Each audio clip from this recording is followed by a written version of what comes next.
Have you ever heard of iMessage on Android? Is Intel back in the game with chips that'll compete with Apple's M processors? These are some of the news that we'll be talking about today, so stay tuned to know more about it. First up, we have to talk about iMessage on Android. No, it's not RCS. I really mean iMessage on Android through this thing called Beeper Mini. Now, for those unfamiliar with Beeper, it is an app that's like a digital courier.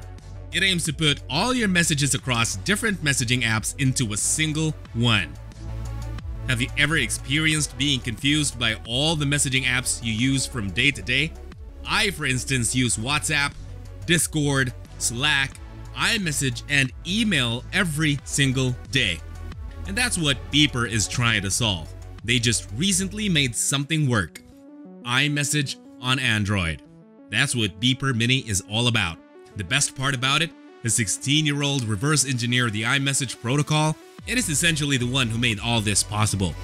Now, we won't ramble about the technicalities, but Beeper Mini essentially makes your Android phone into an iPhone in Apple's eyes. Messages fly directly to Apple servers and back, complete with encryption. So don't expect iMessage games or location sharing, but they're working on the latter. And for just $2 a month, is like having a little piece of Apple in your Android. Now, who is this for? For instance, this would be great for people who want to stop using iPhones and other Apple devices but still want to keep using iMessage. This is also great for those who want to connect with people using iMessage, which as of 2023 accounts for more than half of all smartphone users in the United States. So for all of you Android users craving some iMessage action, I recommend checking out Beeper Mini. Just remember that it's still in the works. Next up, Intel unveiled the Core Ultra lineup, and let's just say it's not your average chip off the old block. One of the first chips Intel released is the Intel Core Ultra 7 165H chip, which boasts an 11% jump in multi-threading performance compared to rivals like AMD Ryzen 7 and Apple's M3 chip. But wait, there's more.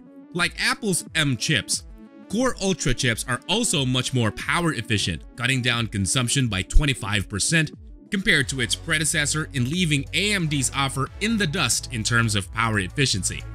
But it's interesting to see just how it will stack up with Apple's chips. Intel also slapped on an NPU in every GPU.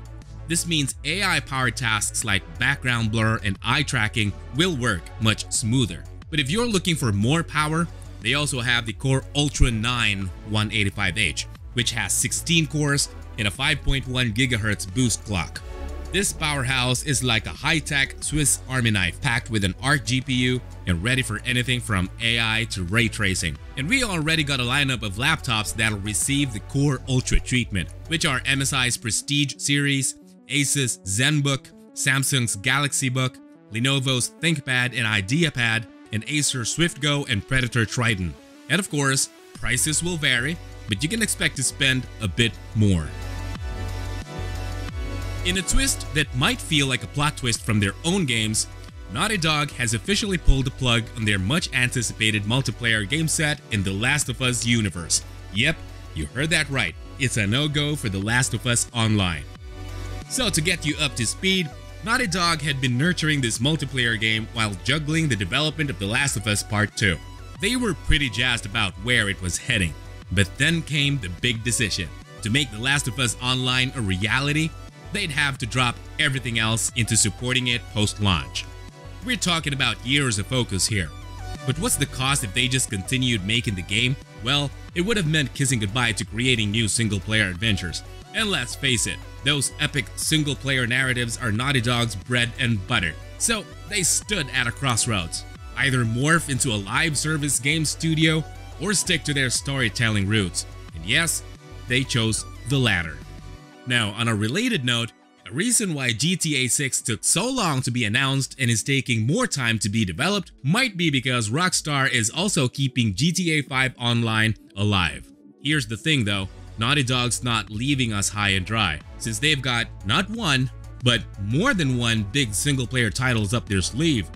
Who knows, it might be a Last of Us game or an Uncharted game. Whatever it is, let's gear up for more gripping stories coming our way.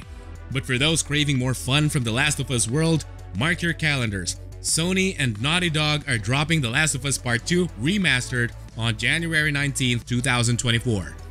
And if you're hooked on the HBO show, get ready for Season 2 coming in 2025. It's not all doom and gloom in the post-apocalyptic world after all. And that wraps up our tech roundup for today. Whether it's innovative strides in messaging and Beeper Mini, the power-packed performance of Intel's new Core Ultra chips, or the unexpected twist in Naughty Dog's gaming saga, the tech world never fails to surprise and excite us. Remember, technology is always evolving, and I'll be right here to keep you in the loop on the latest developments, so please consider subscribing to my channel. Thanks for tuning in, and until next time, this is Marty signing out.